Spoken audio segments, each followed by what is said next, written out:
आप मरने वाले हो।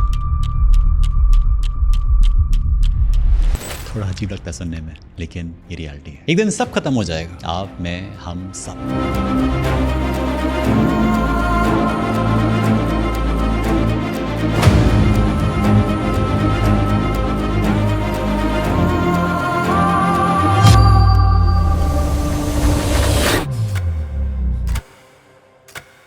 इंसान इस बात को झुठलाता है क्योंकि इसके बारे में सोचता है, थोड़ा अनकंफर्टेबल सा फील होता है।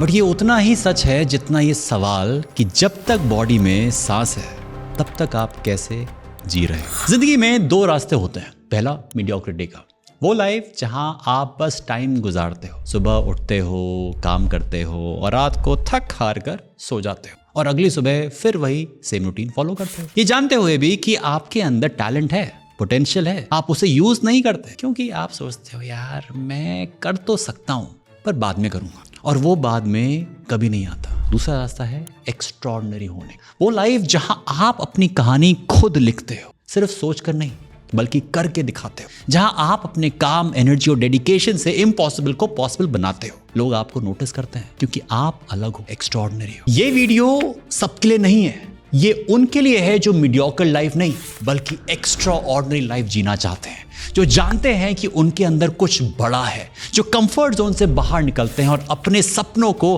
हकीकत बनाते हैं। जैसे कि वो स्टूडेंट जो नेटफ्लिक्स बिंज करने के बजाय रात भर पढ़ता है और एक दिन अपना स्टार्टअप दुनिया के सामने लाता है। मैं जानता हूं मैं कोई और लाइफ नहीं जी सकता सिवाय उसके जहां मैं हर दिन सीखता हूं, नए स्किल्स ट्राई करता हूं और कल के मेरे वर्जन से बेहतर बनता हूं। प्रेशर एक्सेप्ट करो, स्ट्रेस को ठोकर मारो और बोलो मैं आगे बढ़ूंगा। ये है वो 1% लाइफ जो हर कोई सपने में देखता है, एक ऐसी दुनिया में जहां लोग थोड़ी सी मुश्किल में हार मान लेते हैं, अपने सपनों को भूल जाते हैं। शुरू में लोग आपको नहीं समझेंगे, कहेंगे आप ऑब्सेसिव हो या ओवर कर रहे हो, पर आपको मालूम है कि ये आपका पर्पस है। जब वो सोते हैं आप काम करते हैं, जब वो कंप्लेन करते हैं आप क्रिएट करते हैं, जब वो इंप्रेस करने की कोशिश करते हैं आप अपने विजन पे फोकस करते हैं। लिख के देता हूं, जो मेहनत करता है उन्हें रिजल्ट्स मिलते हैं। वो ऐसी जिंदगी जीते हैं जो दूसरे सिर्फ सपनों में देखते हैं।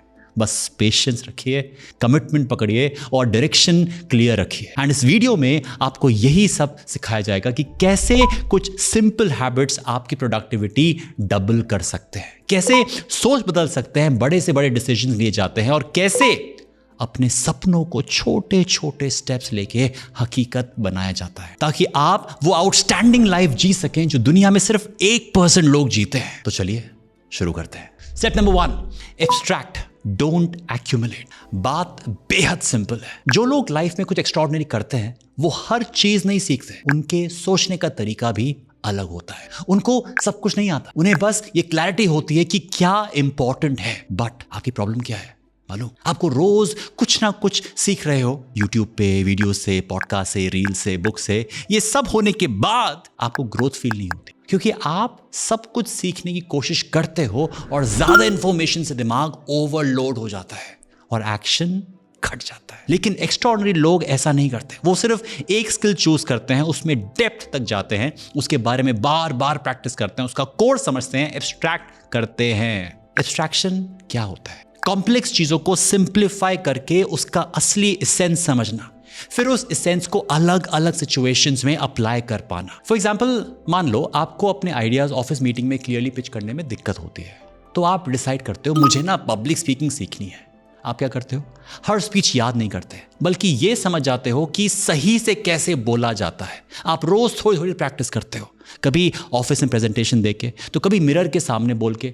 धीरे धीरे एक पैटर्न समझ आता है आपको कि अच्छी पब्लिक स्पीकिंग के 3 प्रिंसिपल्स होते हैं। नंबर 1, पेसिंग, कहां रुकना है, कहां स्पीड बढ़ानी है ताकि लोग इंगेज रहे। नंबर 2, स्टोरी टेलिंग, कहानी के जरिए कैसे बात हो कि वो यादगार बन सके। और नंबर 3, कॉन्फिडेंस, आपकी बॉडी लैंग्वेज और आपकी आवाज की पावर।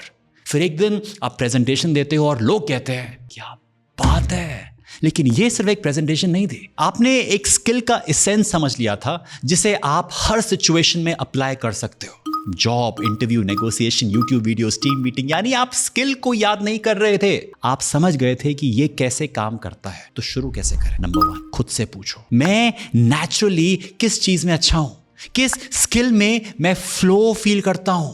नंबर 2, उस एक स्किल को डीपली समझो, उसमें इतने अच्छे बन जाओ कि लोग इग्नोर ना कर सके।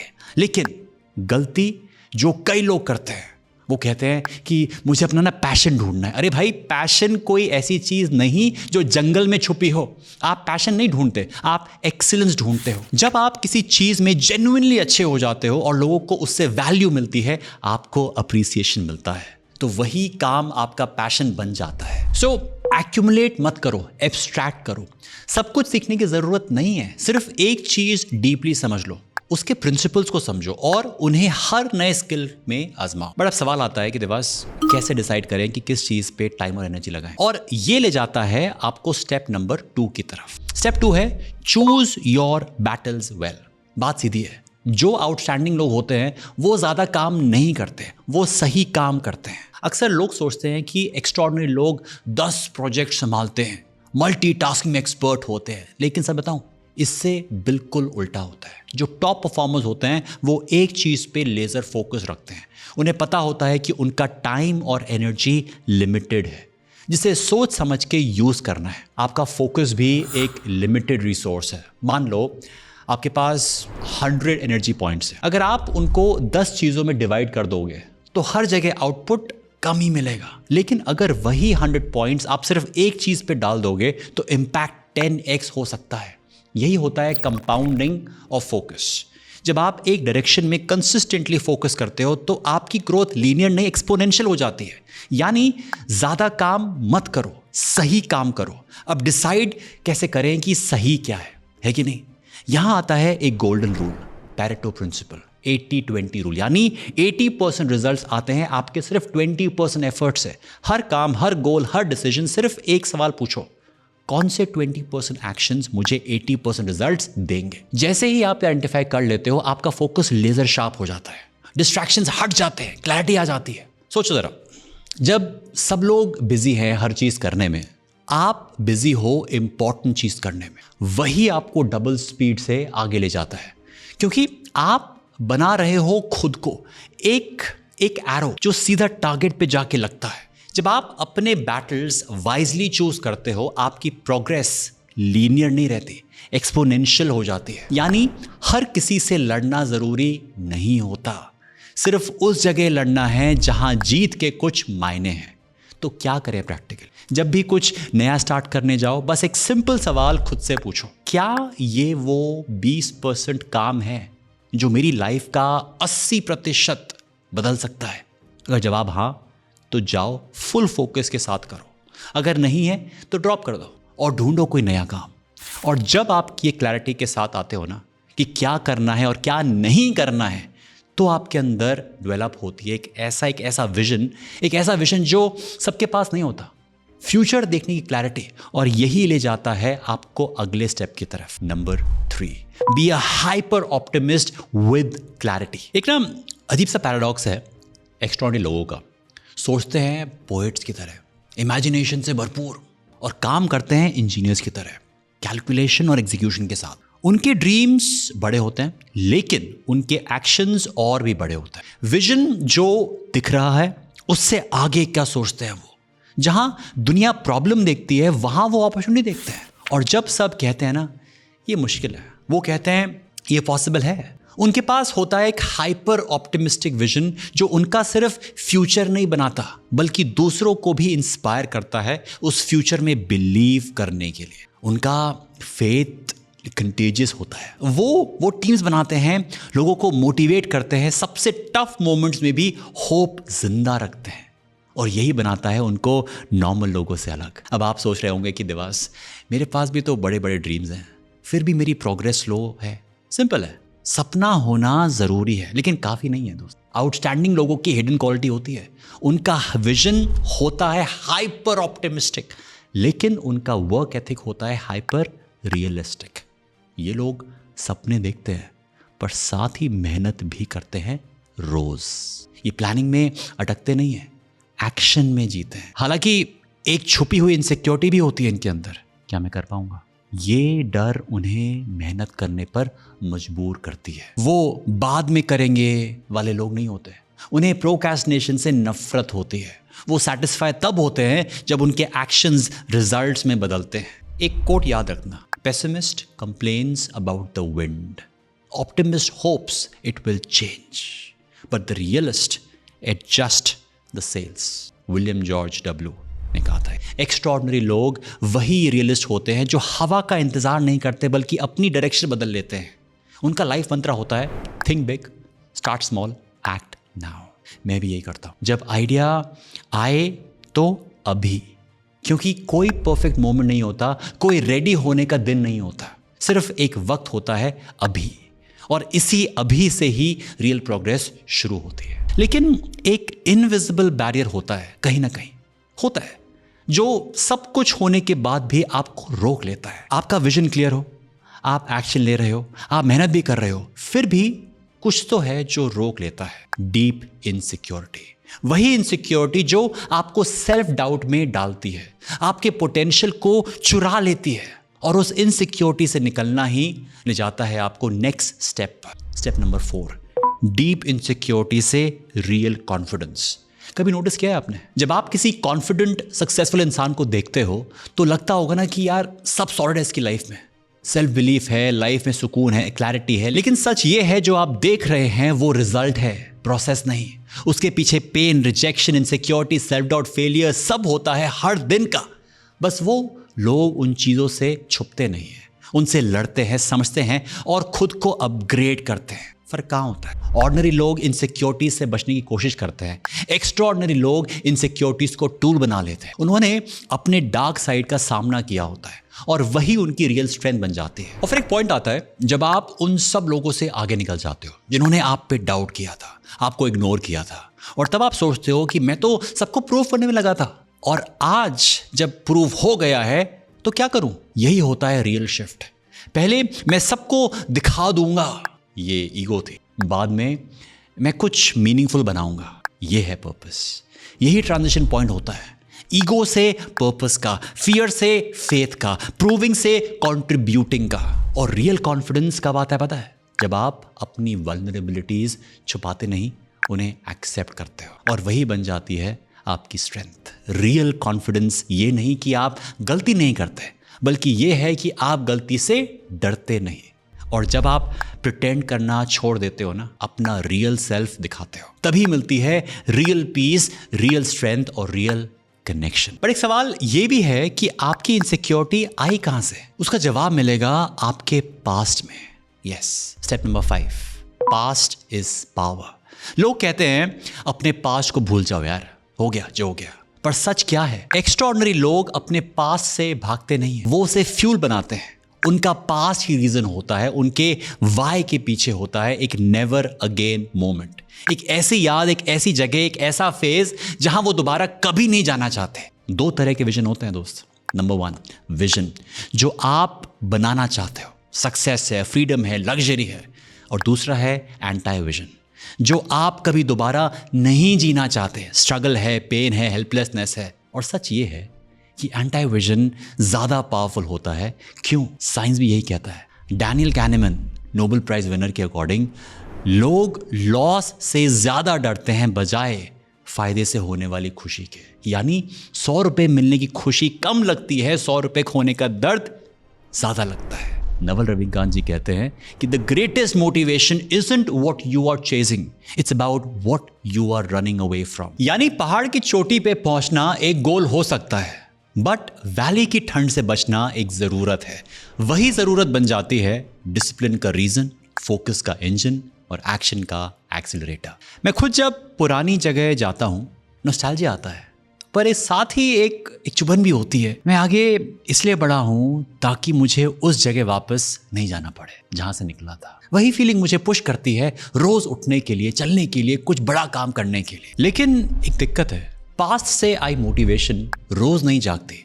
रोज आप उस मेमोरी को एक्टिवेट नहीं कर सकते, वरना आप इमोशनली थक जाओगे। इसीलिए सिर्फ मोटिवेशन पे रिलाई करना एक शॉर्ट टर्म गेम है। यहां हमें एक ऐसे इंजन की जरूरत है जो रोज चले, बिना रुके, बिना थके।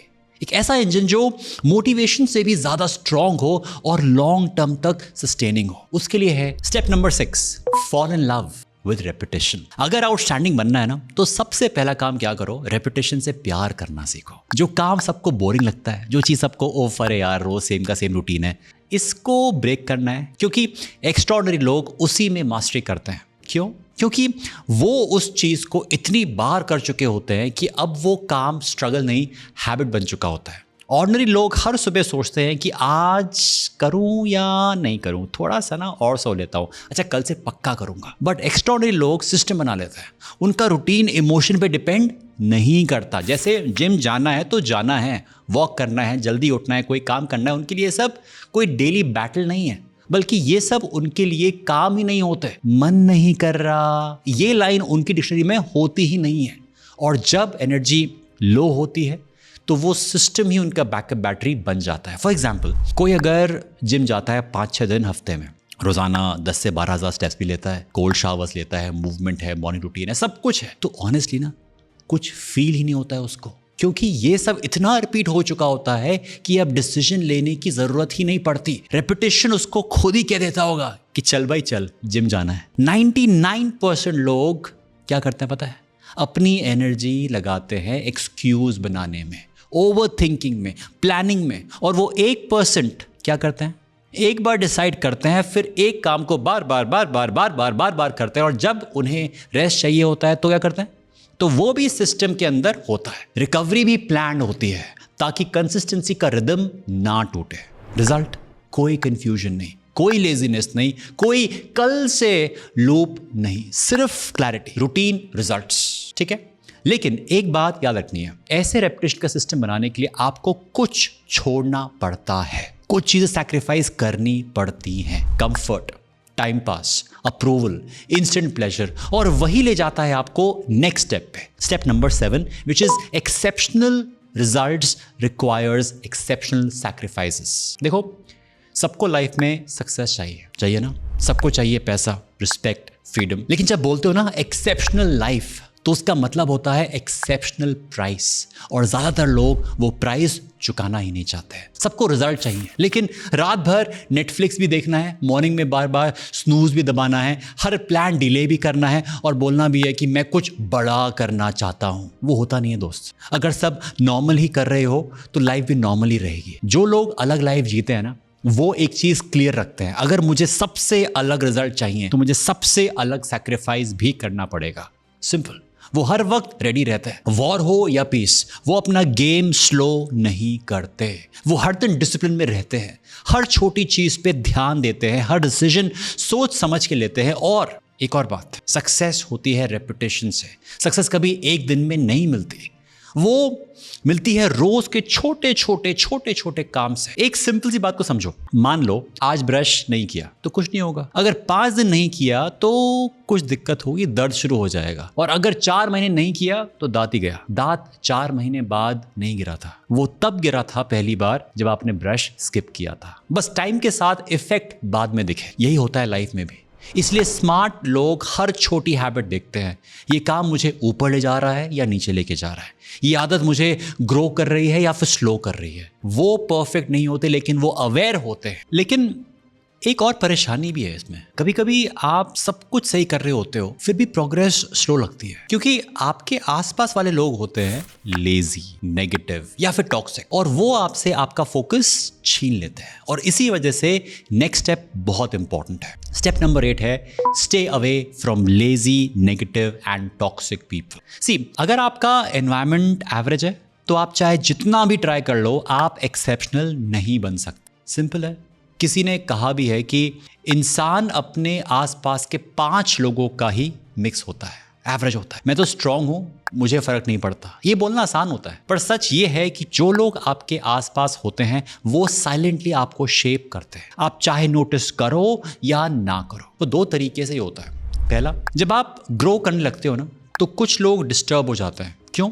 क्योंकि आप उन्हें याद दिलाते हो उनके खुद के सपने, जो उन्होंने सोच के छोड़ दिए थे। आपका आगे बढ़ना उन्हें चुभता है, तो वो क्या करते हैं? आपको ताने मारते हैं, डाउट क्रिएट करते हैं, खींचते हैं आपको नीचे। वो चाहते हैं कि आप उनके लेवल पे ही रहो। दूसरा, वो नॉर्मलाइज कर देते हैं आपकी हर गलत चीज को भी, लेजी होने को, हर काम को कल पे टालने को, हर बात पे कंप्लेन करने को। और यही सबसे बड़ा ट्रैप है। नीचे ने बोला था जो उड़ना चाहता है उसे एक दिन जमीन छोड़नी पड़ती है।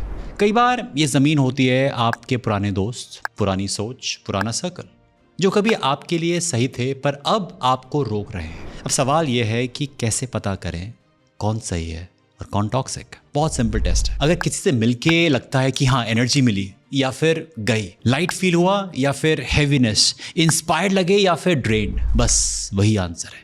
वही बताएगा कि किसे रखना है लाइफ में और किसे नहीं। आउटस्टैंडिंग लोग क्या करते हैं? वो अपने एनवायरनमेंट को सेक्रेड टेम्पल की तरह ट्रीट करते हैं। हर इनपुट फिल्टर करते हैं, चाहे लोग हो, कंटेंट हो या कुछ और। वो अपने सर्कल को ग्रो करते हैं, श्रिंक नहीं, क्योंकि उन्हें पता है कि आप कौन बनोगे। ये डिसाइड करता है आप किसके बीच हो। और जब आपका एनवायरनमेंट क्लियर हो जाता है तब नेक्स्ट लेवल आता है। Step number 9, perspective changes everything.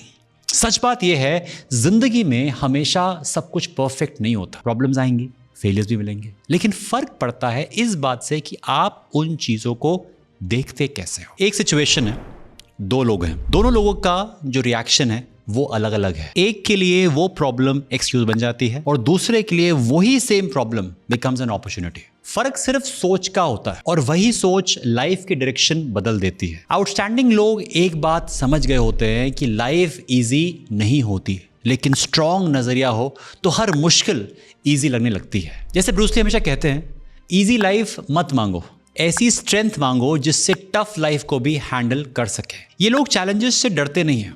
वो तो कहते हैं कि अगर प्रॉब्लम्स आई हैं तो इसका मतलब है मैं सही डायरेक्शन में हूं और कुछ बड़ा कर रहा हूं। वो कंप्लेन नहीं करते हैं। वो समझ जाते हैं कि ये सिचुएशन मुझे टेस्ट कर रही है, लेट्स ग्रो थ्रू इट। इनका फोकस ब्लेम करने पे नहीं होता है, आगे बढ़ने पर होता है। वो विक्टिम नहीं बनते, वो अच्छे लर्नर बनते हैं। हर सिचुएशन से कुछ सीखने की कोशिश करते हैं। जब आपका पर्सपेक्टिव बदल जाता है तो वही दुनिया, वही प्रॉब्लम्स एकदम अलग दिखने लगती है। इसीलिए जिंदगी क्या कर रही है उससे ज़्यादा इंपॉर्टेंट है आप क्या सोच रहे हो उसके बारे में। और अगर ये सोच आप अपडेट नहीं करते तो टाइम के साथ आपकी ग्रोथ रुक जाती है और आप वहीं के वहीं फंस जाते हैं। ओवर थिंकिंग, फ्रस्ट्रेशन और स्टक फीलिंग बढ़ने लगती है। और यही से आता है अगला स्टेप नंबर 10, अपडेट और फॉल। यार मेरा ना एक डर है जो मैं आपसे शेयर करना चाहता हूँ कि कभी कभी आई फील कि मैं वहीं का वहीं ना रह जाऊँ।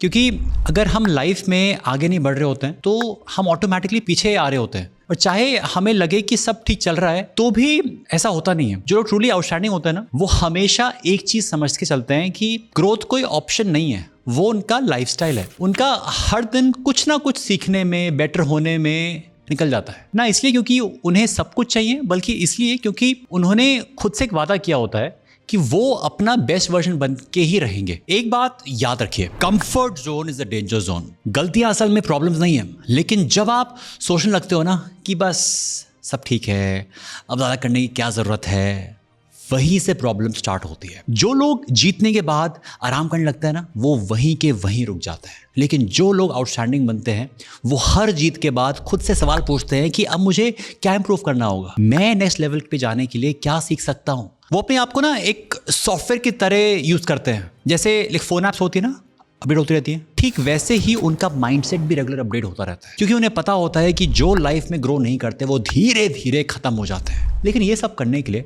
ईगो नहीं, थोड़ी सी ऑनेस्टी चाहिए होती है खुद के साथ। तो अगर आपके पास स्किल है, अपॉर्चुनिटी है, टाइम है, तो उसका फुल यूज कीजिए। आखिर में सिर्फ एक बात याद रखिएगा, अपडेट करते रहिए, वरना सिस्टम जो है ना वो स्लो हो जाता है और कभी कभी क्रैश भी। थैंक यू दोस्तों, वीडियो को एंड तक देखने के लिए। उम्मीद है आपको कुछ नया सीखने को मिला होगा। मैं हर वीडियो में बस एक ही कोशिश करता हूं कि जो सीख रहा हूं वो आपके साथ शेयर करूं। अगर वीडियो अच्छा लगा हो तो लाइक करना, सब्सक्राइब जरूर कर लेना और कमेंट में बताना कि कौन सी बात सबसे ज्यादा यूजफुल लगी। और हाँ, अगर आप चाहते हो कि आपके दोस्तों को भी ये हेल्प मिले तो उनके साथ शेयर जरूर कर देना।